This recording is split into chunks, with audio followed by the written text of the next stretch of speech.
UP में चुनावी बिगुल क्या बजा, राजनीतिक गलियारे गूंज उठे। यूपी में नगर निकाय चुनाव के चलते गली मोहल्ले चौपालें सब चहक उठी हैं। प्रत्याशी दिन रात सुबह शाम प्रचार प्रसार में जुटे हुए हैं।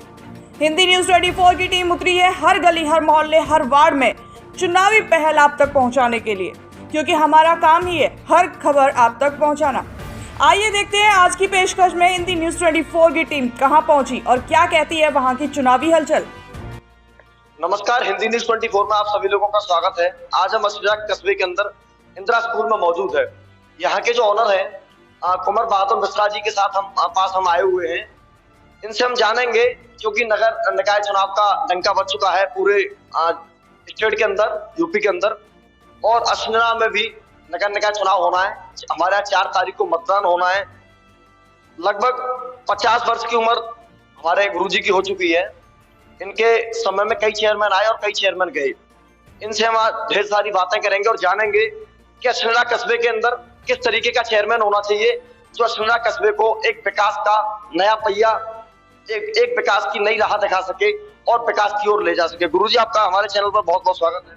बहुत बहुत धन्यवाद आपको। गुरुजी, पहले तो आप अपना परिचय दे दीजिए हमारे सभी दर्शकों को। मेरा नाम कुमार बहादुर मिश्रा है और सबसे पहले हिंदी न्यूज 24 को मैं ये बधाई देता हूँ कि अब तक की डेट में इस प्रकार से किसी भी चैनल ने कार्यक्रम नहीं चलाया कि जनता से जाकर के जानकारियाँ जुटाई जाए।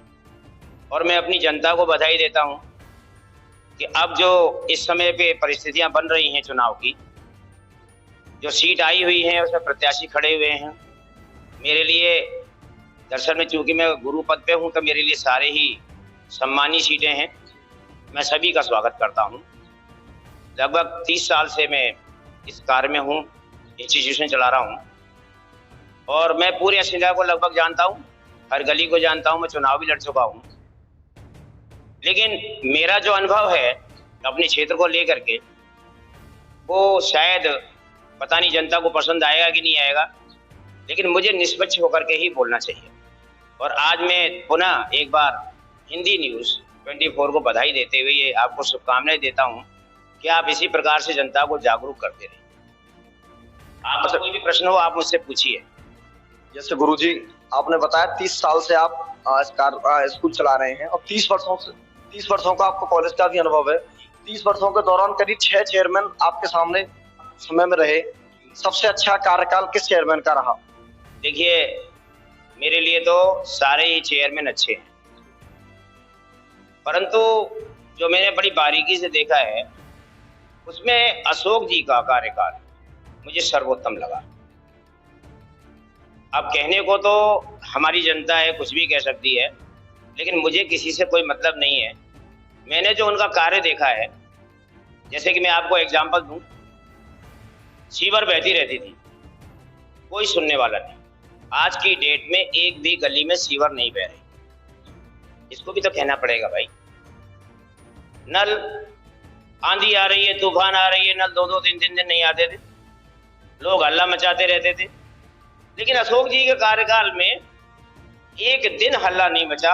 आंधी आ जाए या तूफान आ जाए, बराबर पानी मिलता है जनता को। टंकियां जहां जहां निर्माण के लिए थी वहां उन्होंने पूरी करवा के दी। गौशाला बन रही है, इतनी सुंदर गौशाला बन रही है जो कि आज तक हम सोच भी नहीं सकते थे। हमारे जो कर्मचारी हैं नगर पालिका के, आज की अब इतने अच्छे मतलब बर्ताव हो रहे हैं नगर पालिका में। कोई भी जाता है बड़े अच्छे से सुना जाता है। ईओ जी हैं भाई, हमारे चेयरमैन साहब की तो टीम है, वो इतनी बढ़िया टीम है कि मैं आप बताऊं, पांडे जी का तो मैं मतलब शुक्रिया अदा करूंगा कि उन्होंने अशोक जी के सारे काम, जो भी अशोक जी ने बताए उनको सारे काम करके दिए। उन्होंने कचरा घर बनाया है, तालाब घर हरे रोड पर, बताइए, वो प्रोजेक्ट पास कराया गया और आज हमारे नगर की परेशानी दूर हो रही। जितना भी कचरा है सब वहां पहुंचता है। दूसरे, आप ये देखिए कि आज की डेट में कर्मचारी इस प्रकार से सफाई करता है। प्रत्येक दिन सायंकाल में कर्मचारियों को सफाई करते दिखता हूँ। सफाई कर्मी, उनको मैं धन्यवाद देता हूँ। पूरी नगर पालिका के कर्मचारियों को धन्यवाद देता हूँ और अशोक जी को मैं धन्यवाद देता हूँ। मेरा कोई बुरा न माने, मेरा कोई लोभ लालच नहीं है किसी से। मैं उन्हें धन्यवाद देता हूं कि उन्होंने गौशाला बनवाई, सफाई का इतना अच्छा कार्यकाल है, नल और की व्यवस्था सही है, सीवर की व्यवस्था सही है, टंकियां बनवा दी हैं और भी बहुत सारे काम किए उन्होंने। जैसा कि भी आपने बताया कि 6 चेयरमैन लगभग आपके कार्यकाल में निकल चुके हैं, 6-7 चेयरमैन। क्या एक भी चेयरमैन अशोक जी की तुलना नहीं कर पाए? देखिए, आप जानते हैं कि चेयरमैन महोदय जब आते हैं तो सभी लोगों का दिमाग, सभी लोगों की स्टडी अलग अलग होती है, सभी लोगों के तौर तरीके अलग अलग होते हैं। कुछ चेयरमैन हमारे ऐसे भी होते हैं जिनको किसी के साथ में कार्य करना पड़ता है, वो स्वयं कार्य नहीं कर सकते। पहली बात तो मेरा कोई बुरा न माने। अब तक जो मुझे लगता है कि जो भी चेयरमैन आए उन लोगों को किसी की सपोर्टिंग की जरूरत होती होगी या उनकी टीम अच्छी नहीं होती होगी। चेयरमैन महोदय पढ़े लिखे हों या ना हो, उनकी टीम बहुत अच्छी होनी चाहिए। उनके साथ में जो समाज के लोग जुड़े हुए हैं वो बहुत ही अच्छे और उम्दा किस्म के होने चाहिए। सलाहकार बहुत अच्छे होने चाहिए जो गली को, सड़कों को, अपने नगर की परेशानियों को बताएं। तो मुझे लगता है अशोक जी की टीम बहुत अच्छी थी और लोगों की टीम, मेरे लिए तो सब अच्छे हैं लेकिन हो सकता है उनकी टीम अच्छी ना हो, इसलिए मुझे उनका कार्यकाल पसंद है, लेकिन उस तरह से वो काम नहीं करा पाए। आप चुनाव भी लड़ चुके हैं, आप पूरा संजय से बखूबी परिचित हैं, पूरा संजय को बहुत अच्छे से जानते हैं और माहौल को भी जानते हैं। आपने सारी अच्छाई बुराइयां संजय की देखी। संजय के अंदर ऐसी क्या सबसे मूल समस्या है जो बरकरार चली आ रही है, उस समस्या पर आज तक किसी चेयरमैन ने ध्यान नहीं दिया? देखिए, हमारे अछनेरा के अंदर समस्याएं तो बहुत हैं। जैसे कि हमारा ये पाइपलाइन है जो, ये अगर इसका सिस्टम बदल दिया जाए, कोशिश की जाए और सिस्टम को बदल दिया जाए तो शायद गंदा पानी कभी जिंदगी में आएगा नहीं। दूसरी बात है हमारे यहाँ पर रोजगार की परेशानी। तीसरे, हमारे बहन बेटियों के लिए, महिलाओं के लिए बहुत दिक्कत है। अगर हमारा चेयरमैन योग्य आएगा या उसकी टीम योग्य आएगी, उसके सलाहकार अच्छे आएंगे, पढ़े लिखे आएंगे, तो शायद जितनी भी जमीन हमारे पास में है नगर पालिका के पास में, उसका एक ब्यौरा हमारे मुख्यमंत्री जी को जब दिया जाएगा और हमारे मुख्यमंत्री जी को मालूम पड़ेगा तो शायद हमारी बेटियों के लिए एक गर्ल्स इंटर कॉलेज की व्यवस्था हो जाएगी, हमारी महिलाओं के लिए एक नई व्यवस्था हो जाएगी।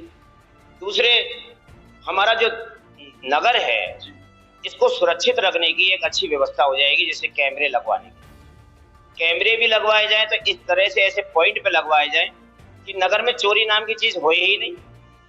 जैसे मैंने देखा, कभी मोटरसाइकिल छीन ली जा रही है, कभी गल्ला मंडी में से गल्ला उठा लिया जा रहा है, कभी दिन दहाड़े कोई चोरी हो जा रही है।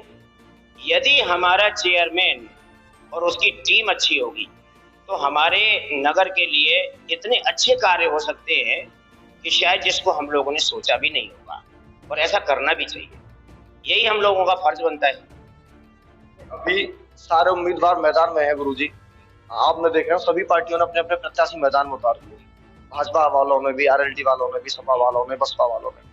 क्या लग रहा है इस बार किस पार्टी का बहुमत परचम लहराएगा? क्योंकि आप तो बखूबी लोगों से 1000-2000 बच्चों को शिक्षा दे रहे हो, पर डे उनके पेरेंट्स भी आपके पास आते हैं, पूरे कस्बे के लोग आपके पास आते हैं मिलते जुलते। क्या लग रहा है, क्या समीकरण बन रहा है? देखिए, अभी आपको मालूम है, पर्टिकुलर किसी के लिए कहूंगा तो लोगों को बुरा लगेगा। यदि आपने निवेदन किया है तो पहले तो मैं जनता से प्रार्थना करूंगा कि वो मेरे किसी वक्तव्य को अन्यथा न लें, मेरी बात को बुरा न माने, क्योंकि मैं जैसा देख रहा हूं मैं वैसा ही कह सकता हूं। देखिए, अभी तक जो टीम है आपका, ये जो फूल से, हमारे कमल के फूल से कौन खड़े हुए हैं, हमारी राधा रानी, तो मैंने इनकी टीम को जो देखा है, इनके साथ में मुझे कुछ ऐसे लोग नजर आ रहे हैं जो कि वाकई में हमारे लिए काम करके दें। और बातें भी मैंने करी तो लोगों का रुझान यही है कि नहीं साहब, जो भी हो, टीम अच्छी है। और रामेश्वर जी भी आए, हमने सुना था कल रामेश्वर जी भी आए हैं, बहुत मेहनत कर रहे हैं। तो अभी तक तो हमें टीम हमारे भाजपा की ही अच्छी लगी और हमको लगता है कि भाजपा का ही परचम लहराएगा। भाजपा का परचम लहराएगा गुरुजी। क्या उम्मीदें हैं कि अगर राधा देवी चुनाव जीत जाती हैं सबसे पहले किस मुद्दे पर उन्हें काम करना चाहिए इस निरा के अंदर? अगर राधा देवी जी आती हैं तो मैं तो यही बोलूंगा कि वो सबसे पहले तो योग्य लोगों की टीम बनाएं और उनका अनुसरण करें, उन्हें इज्जत दें। पूरे नगर को वो बोलें कि कोई भी समस्या होती है तो बहन बेटियां भी बताएं। ऐसा माहौल बनाएं अपने अंदर कि हमारा नगर अपने आप को सुरक्षित महसूस करने लगे। उसके बाद में सबसे पहले उनको जो करना चाहिए, बेटियों के लिए जगह को देख करके बेटियों के इंटर कॉलेज की व्यवस्था के लिए काम करना चाहिए। दूसरे, हमारे नगर के कैमरे के लिए कार्य करना चाहिए जिससे हमारा नगर पूर्ण रूप से सुरक्षित हो जाए, कोई भी अपराधी किसी भी तरह से कहीं से भी एंट्री न ले पाए। फिर उसके बाद में उन्हें अपनी टीम को बोलना चाहिए कि वो हमारी जनता से मिलकर ये पूछें कि उनकी परेशानियां क्या है, हमारी जनता के लिए रोजगार कैसे मुहैया करा सकता है नगर पालिका, कितनी जमीन है, किस तरह से रोजगार मंगा सकते हैं।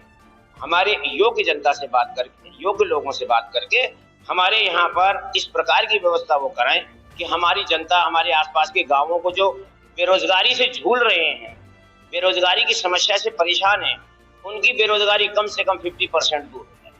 तो मैं तो यही निवेदन करूंगा कि अगर उनकी टीम आती है तो वो एक सूझबूझ के साथ में, एक नई टीम के साथ में कार्य करें, सभासदों से मिलते हुए, सभासदों से सुनते हुए कार्य करें।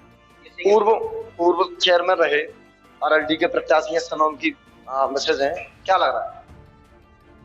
आरएलडी से मिस्टर पूर्व चेयरमैन रहे थे महेंद्र सिंह भगत, उनकी मैसेज इस समय मैदान में है, क्या लग रहा है? देखिए, महेंद्र सिंह जी हमारे लिए बेचारे सभी लोग अच्छे हैं और महेंद्र सिंह जी बहुत बढ़िया इंसान है, वो हमें बहुत समय से जानते हैं। हम रेलवे कॉलोनी में अपने पापा के साथ रहा करते थे, तभी से जानते हैं वो हमको। और काफी समय तक अब जब रहते हैं पास में, देखो मदद करी जाती है। कभी किसी समय में महेंद्र जी काफी हमारे पास में बैठते थे, तो जो हमारे लायक सेवा होती थी बताते भी थे कि गुरुजी थोड़ा सा यहाँ, तो हम उनके साथ में कोई होता था तो वो करते भी थे हमारे लिए। तो देखिए बेचारे बहुत अच्छे हैं, बहुत बढ़िया हैं, मगर योग्य समुदाय के साथ में योग्यता के प्रदर्शन को करते हुए अगर वो आगे बढ़ते हैं तो हम तो उनको भी शुभकामनाएं देते हैं कि बड़े अच्छे से वो अपने चुनाव को लड़े हैं। और अगर वो आते हैं तो नगर के लिए अच्छी चीज देखें और सबको एक साथ लेके चलें, किसी से दुश्मनी का भाव नहीं, मित्रता का भाव लेकर के चले। लेकिन हम यही कहेंगे कि भगवान हमारे सारे कैंडिडेटों को सद्बुद्धि दे और अच्छा कार्य करें। महेंद्र जी मेरे लिए अच्छे हैं, मगर किंतु और परंतु के बीच में वो भी आते हैं तो अच्छा कार्य करें। जैसा कि अभी आपने बताया, रोजगार की भी आपने बात की, शिक्षा की भी आपने बात की, विकास की भी आपने बात की, और भी कोई जैसे राधा देवी जी मैदान में 2 बार की पूर्व प्रत्याशी रही हैं, 2 बार चुनाव लड़ चुके हैं। उनके राजकुमार, उनके जो हस्बैंड हैं, 2 बार चुनाव लड़ चुके हैं, लेकिन किन्हीं परिस्थितियों के कारण उन्हें हार का मुंह देखना पड़ा। इस बार क्या लग रहा है कि जीत का परचम लहराएगा? इस बार तो देखिए, हम आपको सही बताएं, इस बार हमको नहीं लगता कि राधा देवी हारे, क्योंकि अभी तक की डेट में हम काफी लोगों से मिल चुके हैं। लेकिन जब देखिए हम मिल रहे हैं तो 100 लोगों से अगर हम मिले हैं और 90 लोग अगर ये कहते हैं कि नहीं साहब हमने तो मन बना लिया है और हम तो इन्हीं को चुनेंगे, तो देखो मैं वही कहूँगा, 10 लोग हैं अगर तो 100 में से 90 लोगों की बात मानी जाएगी, 10 लोगों की शायद हम नहीं मान सकते। हम तो यही कहेंगे जब हमसे 90 लोगों ने ये बात कही है तो परचम लहराने की बात में दूर नहीं है भाई। 90 आज हैं तो कल 90 से ज्यादा भी होंगे। तो इसीलिए हमको तो सीधे लग रहा है कि राधा देवी आ रही हैं, क्योंकि उनकी टीम बहुत अच्छे पैमाने पे सक्रिय है, जगह जगह सक्रिय है। और हमने ये भी सुना है कि वो ये भी कह रहे हैं कि देखिए हमसे कोई भी गलती हुई हो तो हम क्षमा मांगते हैं, हमसे अगर कोई गलती हो जाए तो आप हमारे सामने कहिएगा, हम बुरा नहीं मानेंगे, हम आपका हाथ जोड़ के खड़े रहेंगे। हम स्वयं कार्य नहीं करेंगे, जनता कार्य करेगी। हम जनता के एक घर पे आज भी जा रहे हैं और तब भी जाएंगे। जीतने के बाद भी हम पूरे नगर में घूम करके, भ्रमण करके कार्य कराएंगे और हम जितने भी बुद्धिजीवी लोग हैं उन सबसे मिल करके अपने नगर की सेवा करेंगे। अगर नहीं करते हैं तो हमें जिंदगी भर के लिए थूक दीजिएगा। हमने ऐसे शब्द सुने हैं, हमें अच्छा लगा। समझा कि जो जनता है, कस्बे की जनता है, उससे आप क्या अपील करना चाहोगे? मैं तो यही अपील करूंगा कि आप ये देखिए टीम कहाँ अच्छी है, टीम किस प्रकार की है, टीम योग्यता वाली है या नहीं है। अगर टीम योग्यता वाली है और टीम का अच्छा समुदाय है, शिक्षित लोग हैं, तो आप तुरंत दीजिए वोट। और अगर टीम अच्छी नहीं है तो भेदभाव और पक्षपात मत करिए। टीम अच्छी होती है तभी काम अच्छा होता है। अगर टीम अच्छी नहीं होगी तो काम किसी भी तरह से अच्छा होगा ही नहीं। प्लानिंग अच्छी होगी, हमारा देश अच्छा होगा। जैसे योगी जी हैं, हमारे योगी जी प्लानिंग करते हैं, काम करते हैं, कोई काम में कमी नहीं है। बुराइयां तो सब लोग करते हैं, इसीलिए भलाई बुराई चलती रहती है, but natural. If your team is good, you are good. This is my request. तो ये थे हमारे साथ इंदिरा स्कूल के ऑनर मिश्रा जी, हमारे गुरु भी हैं और 30 सालों से शिक्षा के क्षेत्र में कार्यरत हैं। इनसे हमने ढेर सारी बातें की, शिक्षा के मुद्दे पर भी बात की, विकास के मुद्दे पर भी बात की, किस तरीके का चेयरमैन होना चाहिए, क्योंकि इन्हें काफी अनुभव है, पहले चुनाव भी लड़ चुके हैं। अगर आपने हमारे चैनल को सब्सक्राइब नहीं किया तो हमारे चैनल को सब्सक्राइब करें, वीडियो को लाइक करें एंड शेयर करें और देखते रहें हिंदी न्यूज़ 24।